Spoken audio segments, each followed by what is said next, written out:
Bueno, después de esa introducción y después de Raymond, creo que la barra está muy alta. Pero quiero empezar contándoles un poco relacionado también a la historia que les estaba contando Raymond y Marcy en la industria que estamos tratando nosotros de revolucionar. Quiero empezar contándoles una historia de cuando llegué a mi casa con estas dos revistas y antes de decirle a mi esposa que había pagado $300 por cada una de ellas, le quise contar por qué eran tan importantes. Le conté que estas dos son las revistas donde se presentó por primera vez el primer borrador del genoma humano, que como ya escucharon, fue un proyecto que tardó 13 años en lograrse, involucró a científicos de varias partes del mundo y que costó $3,000 millones, nada más secuenciar un genoma humano en ese entonces. Leí un artículo también de cómo los científicos, antes de que se publicara el genoma humano, hicieron apuestas para ver cuántos genes tiene el humano. Había gente que decía que teníamos 100,000, la gente que decía que el menor número era 27,000. Y cuando salió la respuesta, todos estaban sorprendidos que resulta que tenemos menos de 25,000 genes. Eso quiere decir menos genes que una planta de arroz o menos genes que esta pulga. Yo no sé si de haber pagado $600 por estas dos revistas viejas y usadas haya sido una buena inversión.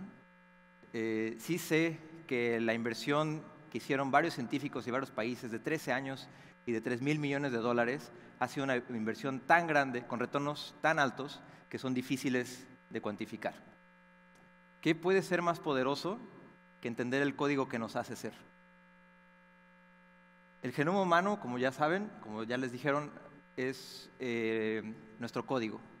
Es lo que nos dice de dónde venimos, es lo que nos dice nuestra forma, influye en nuestro comportamiento, influye en nuestra salud, en nuestro desarrollo, en nuestras habilidades. Son 3,000 millones de combinaciones de 4 letras, A, C, G y T, y están ordenadas en 23 pares de cromosomas. Aprender a leer nuestro código ha abierto posibilidades que nos impactan a cada uno de nosotros. En mi caso, por ejemplo, sé que tengo 20% de probabilidad más alta que la media de tener una enfermedad de las arterias coronarias, un problema del corazón, donde se tapan las arterias. También sé que el medicamento principal que existe para tratarlo tampoco me va a funcionar a mí. Esto no quiere decir que me va a dar o no me va a dar esta enfermedad. Lo que quiere decir es que es un factor de riesgo más combinado con mi estilo de vida. Hablando de estilo de vida, mi genoma también dice que quizás no debería experimentar con heroína porque tengo muy altas probabilidades de volverme muy adicto a ella. Pero esto es solo el principio, para tratar de encontrar estas correlaciones que hacen que una persona pueda vivir más de 100 años, que hace que nos dé cáncer y otro tipo de enfermedades, y cómo se pueden diagnosticar mejor. Y al entender esto, de dónde vienen este tipo de enfermedades, también podemos combatirlas mejor. Raymond habló de cómo en el 2013 un grupo de científicos de Berkeley y el Instituto Broad descubrieron cómo editar genes. Cómo ahora esto abre la puerta para corregir errores de nuestro código genético para tratamientos. En un caso muy específico y muy cercano, el tema de cáncer, por ejemplo, de la aplicación de esto. Durante cientos de años y durante generaciones, el tratamiento de cáncer solamente tenía 3 opciones: cirugía, radioterapia o quimioterapia. Recientemente tenemos, gracias a esto, la inmunoterapia, que básicamente es agarrar células de nuestro propio cuerpo, de nuestro propio sistema inmunológico, reprogramarlas, reeditarlas y que nos las inyecten de regreso, ya programadas para que sepan identificar y atacar frontalmente al cáncer. Los resultados que se han encontrado con esto son sorprendentes. Gente que tenía cáncer en etapa 4 está teniendo remisión completa. Yo me acuerdo cuando empecé a estudiar, me imaginaba que el futuro de la medicina iban a ser pequeños robots que iban a circular en nuestras venas buscando las enfermedades y que las iban a atacar. Pues resulta que esas máquinas son nuestras propias células editadas.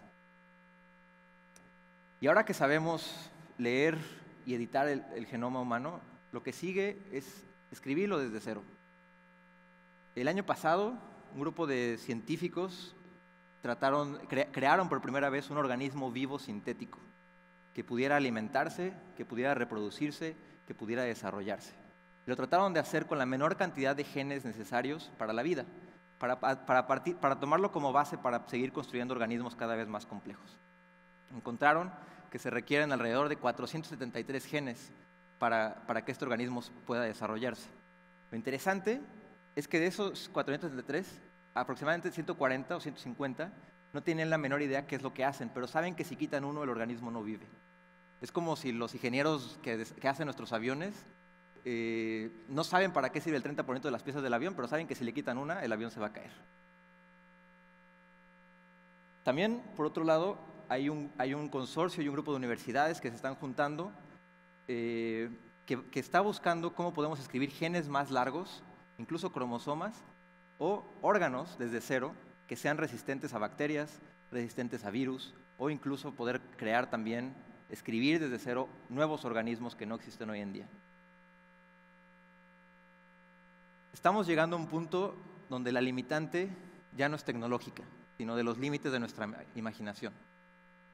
Sin embargo, la realidad es que a pesar de todos estos avances que son tan emocionantes, los beneficios quizás no están llegando lo suficientemente rápido a la mayor cantidad de gente posible. Hoy en día, un científico tiene que pasar grandes cantidades de tiempo para hacer cada uno de estos experimentos, para encontrar cada una de estas preguntas, respuesta a cada una de estas preguntas que se hace. Se requiere inversiones millonarias que involucran, que tienen que pasar en laboratorios muy, muy complejos o en centros, o en centros académicos. También se puede hacer comprando estos brazos robóticos que son el tamaño de una habitación, que básicamente lo que hacen es poner todos estos aparatos que mostré antes adentro de este brazo robótico para que se puedan automatizar. Pero estos cuestan cientos de miles de dólares y requieren de una persona que esté contratada a tiempo completo nada más para modificarlos y adaptar estos aparatos a lo que se quiere experimentar. Es por ello que si ustedes han hecho alguna de estas pruebas moleculares o más complejas, muy probablemente le sacaron la muestra y luego la mandaron a uno de estos centros donde se puede hacer, en otro país muy probablemente, y pasaron muchas semanas para que pudieran tener una respuesta. Y esto es tiempo que puede ser de vida o muerte cuando estamos hablando de enfermedades como el cáncer. Hoy en día no existe una solución flexible, simple y económica que pueda democratizar esta revolución de biotecnología. Y es en este contexto donde mis cofundadores y yo nos conocimos en Singularity University hace algunos años. Hoy en día somos un equipo de casi 30 personas que nos estamos preguntando día a día cómo podemos democratizar esta revolución, cómo podemos descentralizarla para que más personas se puedan subir y cómo podemos democratizar los beneficios de ella también. Cómo pensamos un nuevo paradigma de las pruebas moleculares para crear una herramienta, un laboratorio que sea automatizado, que sea flexible, que sea accesible y que sea fácil de usar y, ¿por qué no?, que sea también el tamaño de tu celular. Logramos esto con esta tecnología que inventamos, que básicamente lo que hace es tomar la fuerza de dos electrodos, del campo eléctrico que generan dos electrodos, para poder manipular la muestra de una persona y los demás compuestos que se requieren para hacer reacciones. Imagínense que esto que ven aquí es un arreglo de electrodos, que es del tamaño de tu celular, donde pones la muestra de la persona, pones los demás reactivos que se requieren para hacer la prueba que quieres hacer, y luego la lleva de manera muy controlada a las distintas zonas donde puedes calentar, donde puedes enfriar, donde puedes magnetizar, donde puedes mezclar, donde puedes detectar. Todo lo que se requiere hacer en un laboratorio que involucra distintas máquinas y cientos de miles de dólares que se puede hacer en un laboratorio, en un chip, de manera muy accesible y muy fácil. Por otro lado, también desarrollamos un software que le permite a los científicos y a los usuarios poder crear sus experimentos y sus protocolos, poderlos editar, poderlos modificar, poderlos correr y poderlos analizar de manera muy sencilla y muy visual, donde únicamente tienen que arrastrar las cajitas y empezar a pegar lo que quieren que suceda. Quieren que se mezcle, quieren que se caliente, quieren que se magnetice, todo lo que se requiere para generar uno de estos experimentos. Al final, lo que estamos haciendo es transformar la manera de cómo se hace la ciencia. Cuando un científico hoy en día tiene que pasar la mitad de su jornada para hacer un solo experimento y se requieren decenas de experimentos para poder tener una respuesta real, algo que pueda suceder en tan solo unos cuantos minutos. Esto lo que está haciendo es que le está liberando, por un lado, al científico más tiempo para que pueda hacerse más preguntas y seguir empujando esta revolución de biotecnología, y por otro lado, para que este tipo de pruebas se puedan hacer en cualquier parte, para que lleguen lo más cercano a ti, para que lleguen lo más cercano y lo más rápido a las personas que las requieren. Y al final lo que nosotros estamos creando es un sistema, es una plataforma, y hay varias aplicaciones que podemos hacer con ella. Les voy a hablar de 3 que hemos hecho dentro de nuestra propia empresa, colaborando con otras instituciones. El primero fue la primera aplicación que exploramos que tiene que ver con cáncer, en particular con cáncer de estómago.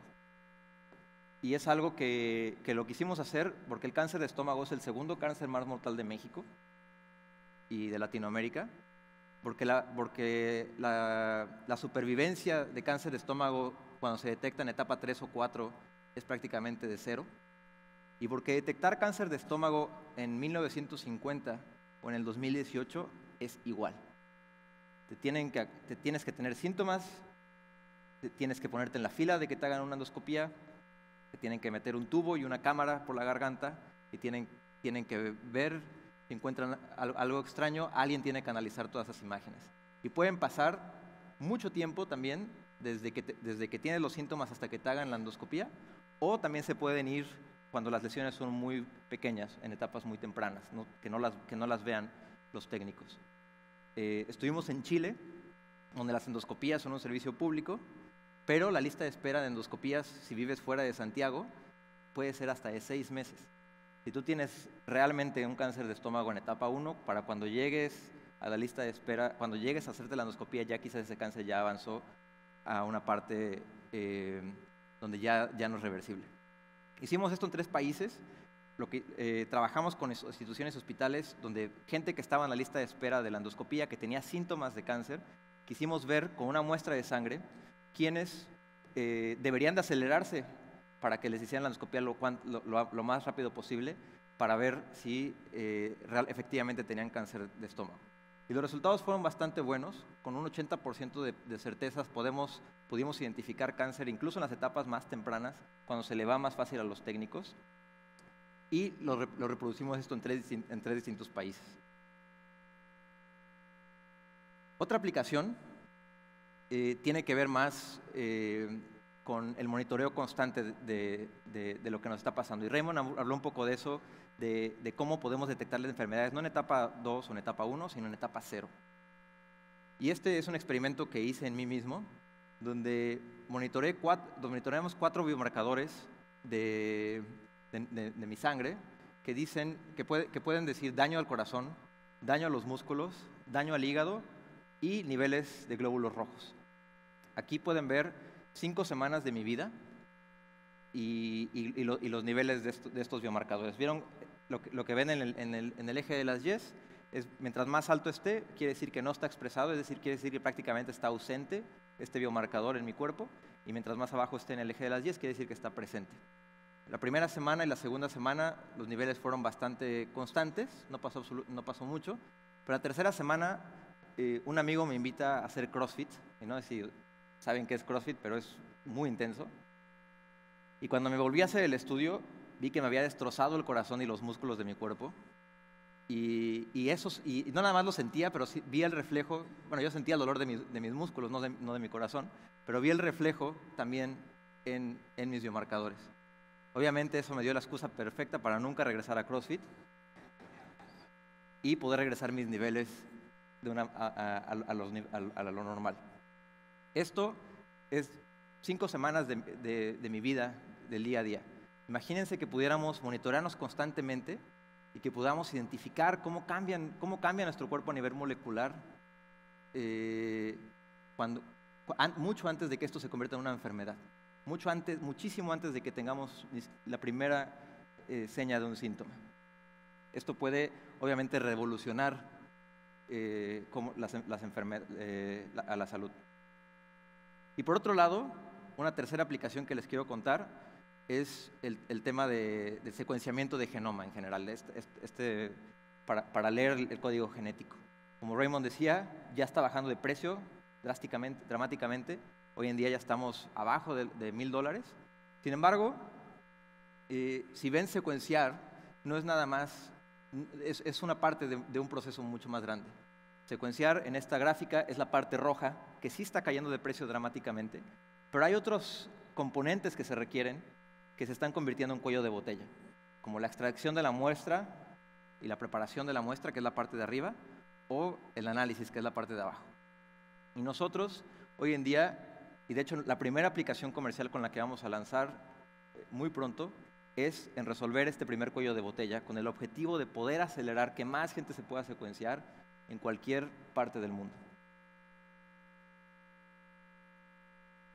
Ha sido un camino muy emocionante y muy largo, donde hemos pasado por muchos prototipos, desde los primeros que hicimos en BioCurious, de madera, con cables por todos lados y con piezas recicladas, donde aprendimos que la madera es un pésimo material para prototipar,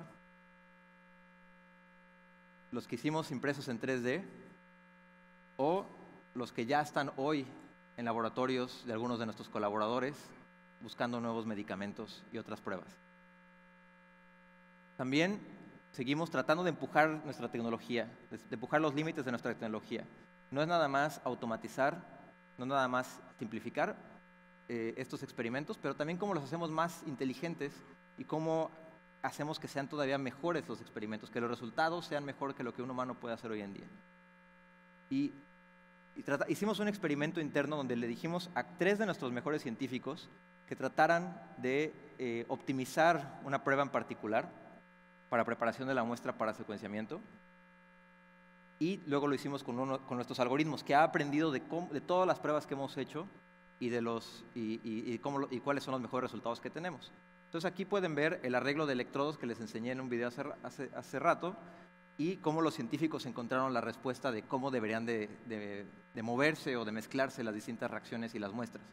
Cuando corrimos lo mismo en nuestro algoritmo, se tardó 2 segundos en encontrar la misma respuesta.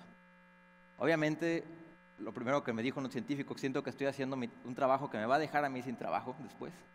Y después de que les dijimos que no vamos a correr a nadie, básicamente lo que estamos queriendo hacer es cómo también aprendemos de los mejores resultados que hemos tenido y cómo tenemos mejor ciencia, no nada más ciencia democratizada, no nada más ciencia más rápida y más accesible, pero también con mejores resultados, porque aprende de los mejores resultados de distintas personas. Les mostré 3 ejemplos yo, pero como les decía, al final de cuentas nosotros vemos nuestra tecnología como una plataforma que pueda descentralizar y que pueda llevar los beneficios del diagnóstico temprano, de la medicina personalizada, de la edición genética, de la búsqueda de nuevos medicamentos y otros, lo más rápido posible, lo más cercano posible a ustedes.